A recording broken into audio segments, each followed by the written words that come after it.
In a time where power for the working class is on the decline in America, it is important to search through the past to find those that originally fought for democracy in the workplace, to inspire us and the future of the labor movement.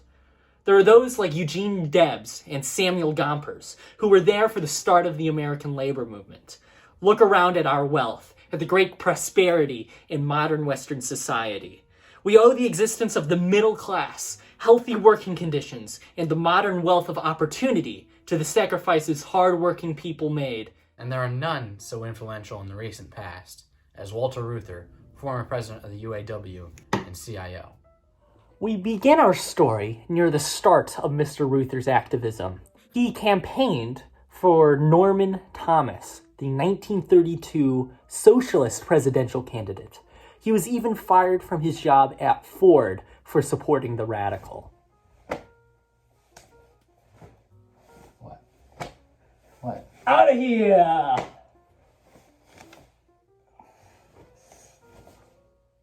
You're out! You're done for, kid. You're done for. After this, him and his brother took a tour through Europe, learning about worker solidarity internationally. Reuther came back from his trip to Europe and began helping organize the United Auto Workers Union. He helped organize and get union recognition for plants across Michigan and Indiana. Possibly the most famous incident of his was the Battle of the Overpass, when, during a strike outside the massive Ford River Rouge complex, him and his union allies were beat by Ford security. It was right in front of cameras, and thus history's iron.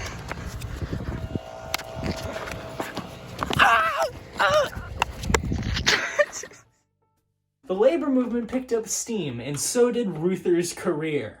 He first became the president of United Auto Workers Union, and then, later, became president of one of the largest federations of unions in America, the CIO. Will you tell him to get out of here? Don't keep the audio in on that. Despite expelling many communists from the UAW, he made lots of enemies due to fears of his radicalism. He was a socialist and was one of the most socially progressive union organizers of the time, very much in contradiction to the mainly segregated unions of the 20th century. One of Walter Reuther's biggest haters was J. Edgar Hoover, longtime director of the FBI. One time, after one of Walter Reuther's many assassination attempts, Hoover was asked if he would investigate it. Upon hearing this, he replied, "I'm not going to send in the FBI every time some woman gets raped." Reuther was even friends with another of J. Edgar Hoover's biggest enemies, Martin Luther King Jr. Reuther even helped organize the March on Washington. However, fighting against the powers that be can't always last. In 1970, Walter Reuther and his wife died in a private plane crash. Although some suspected foul play was involved, there is no conclusive evidence of that speculation, and it was deemed a mechanical error only. Walter Reuther, despite his untimely demise, was a major positive influence on the labor movement and culture of the United States, and his work on civil rights was also highly influential. He represented a practical force that sought for real immediate gains in the quality of life of Americans, and generated a movement that lasted beyond his death. Even though many of the things he set up have dwindled in power, their influence in the history of American industry can never be forgotten. God bless America, and God rid this country of people like J. Edgar Hoover.